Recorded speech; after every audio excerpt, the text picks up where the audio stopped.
So here's a different type of trig equation than we're used to seeing. This one is a rational trig equation. In other words, it's a bunch of fractions with trig expressions in the fractions. Now you can solve this the same way you solve any rational equation for starters. We need to get rid of the fractions. So I'm going to start by just putting this equation right here. 1 minus 2 sine omega over cosine omega equals cosine omega over 1 plus sine omega. And if you like getting common denominators and then crossing out the entire bottom, that's fine. But that technique is basically, this is what we're doing. We're multiplying both sides of the equation by cosine in order to cancel out these cosine terms. And we're also multiplying the entire equation by 1 plus sine omega in order to cancel out the denominator on the right side. So we need to multiply the whole equation by those two things. And once we do that, here's what we get.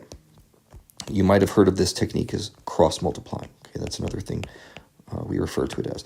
You get the fraction on the left with the cosines canceled out, and it's also times the denominator from the right. 1 plus, not 2 sine, that's just 1 plus sine omega.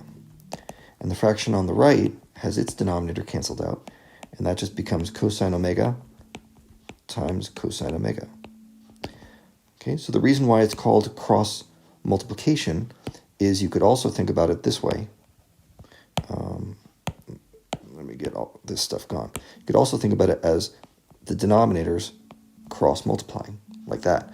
And if you prefer that, go for it. That's a perfectly good way to think about it. There we go.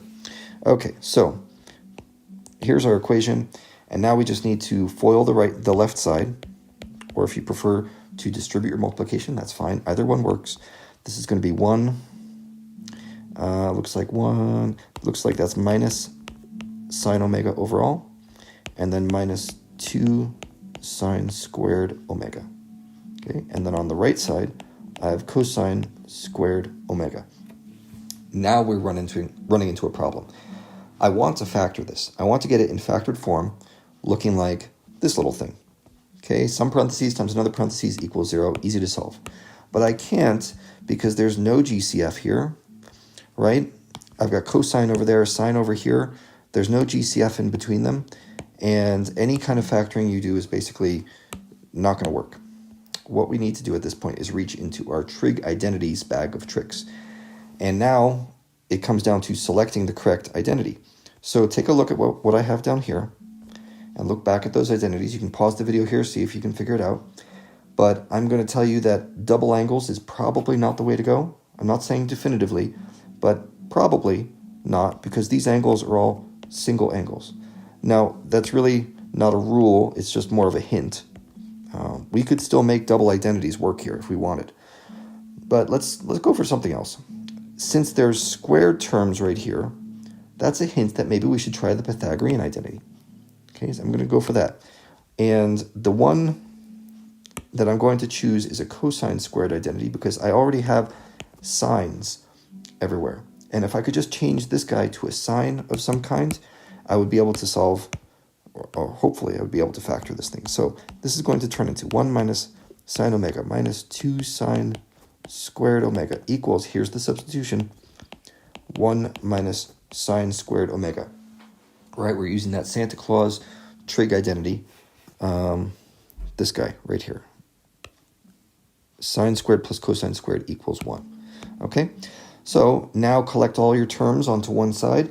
I'm going to choose to add 2 sine squared to each side because I have a very strong personal preference for having my quadratic terms be positive.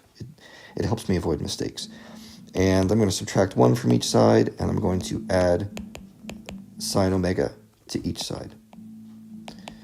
So let's see what we get. We're going to add all this stuff up. On the left, we get 0. Okay.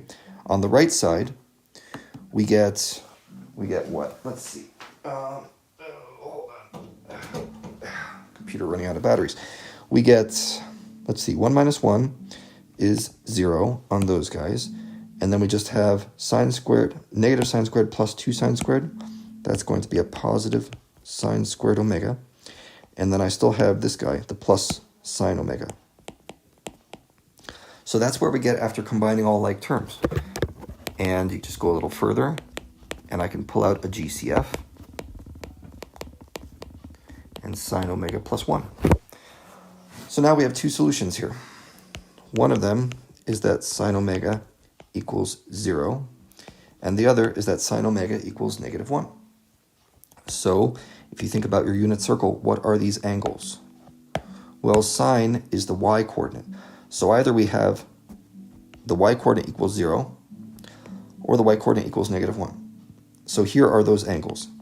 0 degrees, or 0 radians, pi radians, and 3 pi over 2 radians.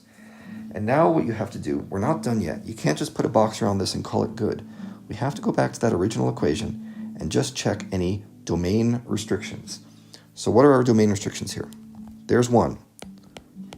Cosine omega cannot be 0. If it is 0, then you're dividing by 0, and that's really not good.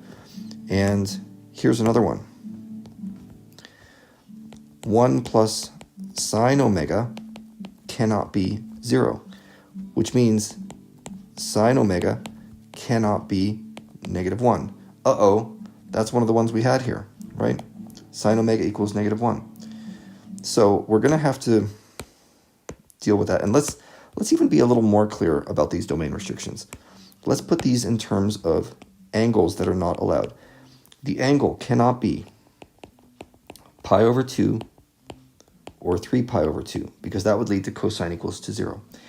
And the angle, furthermore, cannot be negative 1. That's going to be 3 pi over 2 also.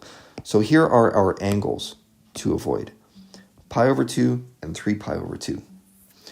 And there it is. There's one of them right there, 3 pi over 2. So that one is extraneous. If you solved this problem and you were wondering why one of your answers was not actually one of the real answers, that might be it.